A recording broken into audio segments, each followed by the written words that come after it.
Em tempos de grande instabilidade, quando os juízes governavam Israel, a fome se espalhou pela terra.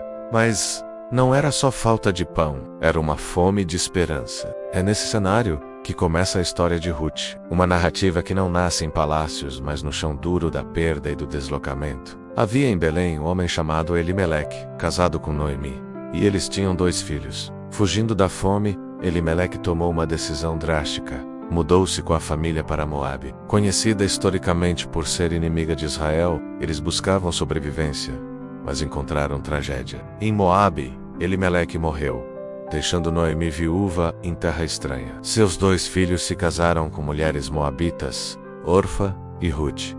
Mas 10 anos depois, os filhos também morreram. Noemi ficou completamente só, sem marido, sem filhos, sem herança. A fome tinha sido substituída por um vazio ainda mais cruel. Foi então que ela ouviu que Deus havia abençoado Belém novamente com pão. Cansada, Noemi decidiu voltar não para recomeçar, mas talvez para morrer em sua própria terra. No caminho, ela insistiu que suas noras, Orfa e Ruth, voltassem para suas famílias. Ela não tinha mais nada a oferecer. Orfa chorou, se despediu e voltou.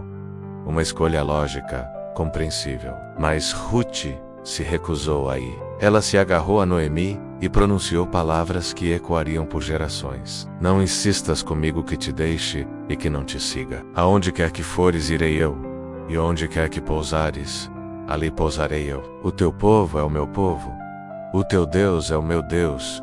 Onde quer que morreres, morrerei eu, e ali serei sepultada. Naquele instante, Ruth não estava apenas escolhendo uma sogra. Ela estava renunciando à sua terra, sua identidade, sua segurança, abraçando um futuro incerto, guiada apenas pela fidelidade e pela fé. E assim, 2 viúvas, uma israelita amargurada e uma moabita improvável, chegaram juntas a Belém. A cidade se agitou ao ver Noemi, mas ela disse: não me chamem de Noemi, que significa agradável. Chamem-me de Mara, que significa amarga, pois o Todo-Poderoso tornou minha vida muito amarga. Eu saí preenchida, mas o Senhor me trouxe de volta vazia. O que Noemi não via era que, caminhando ao seu lado, estava a resposta silenciosa de Deus para o seu vazio.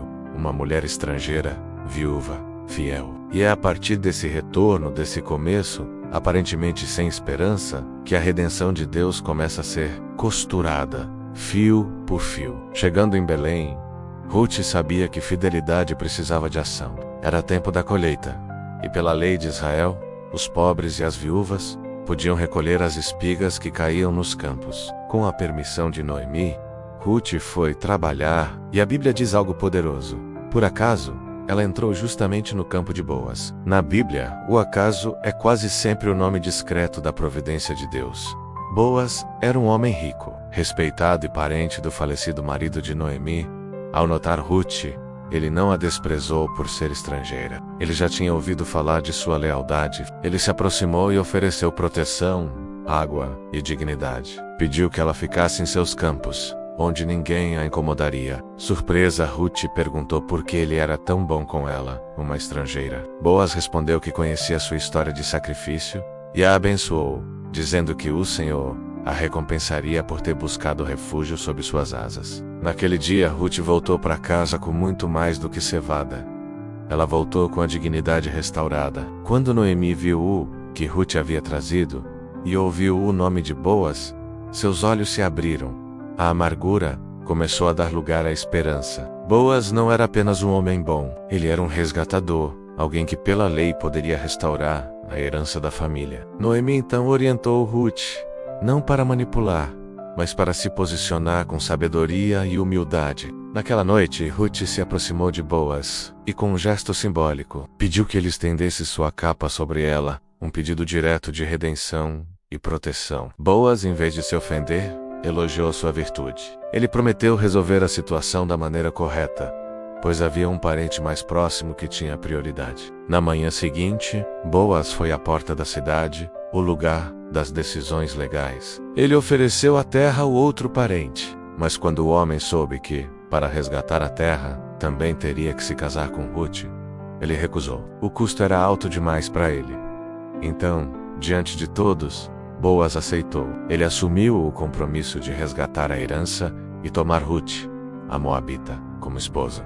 O casamento deles não foi apenas a união de duas pessoas, foi a restauração de uma linhagem. Ruth teve um filho Obed, e Noemi, que se dizia vazia, agora segurava um neto nos braços. As mulheres da cidade celebraram, dizendo que aquele menino seria o restaurador de sua vida. Obed se tornou pai de Jessé, que se tornou pai do rei Davi.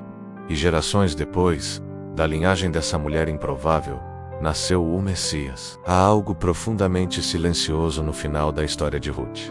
Não há milagres espetaculares, mas uma sucessão de escolhas fiéis, quase invisíveis, que revelam um Deus que nunca esteve ausente. Ele apenas trabalhou longe do barulho. Quando Ruth deu à luz, Deus não respondeu a todas as perguntas de Noemi. Ele respondeu com vida. A história de Ruth não é sobre como evitar a dor, mas sobre como passar por ela sem perder o coração e a esperança nos planos de Deus. A fé dela não se manifestou em discursos, mas em passos. É acordar todos os dias e fazer o que é certo mesmo quando ninguém está aplaudindo. É recolher as sobras, acreditando que Deus trabalha com o que parece insuficiente. Boaz, por sua vez, representa o resgatador que não foge do custo. Quando ele estendeu sua capa sobre Ruth, aquilo foi um eco do que Deus faz conosco quando nos refugiamos debaixo de suas asas. Ele cobre, protege e declara que pertencemos a ele. O detalhe mais incrível é que Ruth era moabita. Pela lei, moabitas não deveriam fazer parte da congregação do Senhor. Mesmo assim, Deus não apenas a acolheu, mas a colocou na genealogia de Cristo. Isso prova que o nosso passado não define os limites do que Deus pode fazer. Ruth não foi tolerada. Ela foi escolhida. A história dela nos mostra que Deus escreve redenção com pessoas improváveis, em lugares comuns, através de atitudes pequenas e consistentes. Não foi a força de Ruth que mudou tudo, foi a sua disposição. Talvez você se sinta como Noemi, que saiu cheio e voltou vazio. Talvez como Ruth, tentando ser fiel em terra estranha. Ou como Boaz, diante da escolha de assumir uma responsabilidade pesada. A mensagem é a mesma. Deus vê, Deus lembra e Deus age. A redenção não começa no trono. Começa no campo, no luto, na decisão silenciosa de não abandonar quem amamos. Se essa história falou com você, não deixe que ela termine aqui. Inscreva-se no canal. Compartilhe este vídeo com alguém que precisa lembrar que Deus ainda escreve histórias a partir do improvável. Deixe um comentário dizendo o que mais tocou você. Sua interação nos ajuda a levar essa mensagem a mais pessoas. Fique por aqui, pois enquanto houver alguém disposto a ser fiel, Deus continuará escrevendo redenção.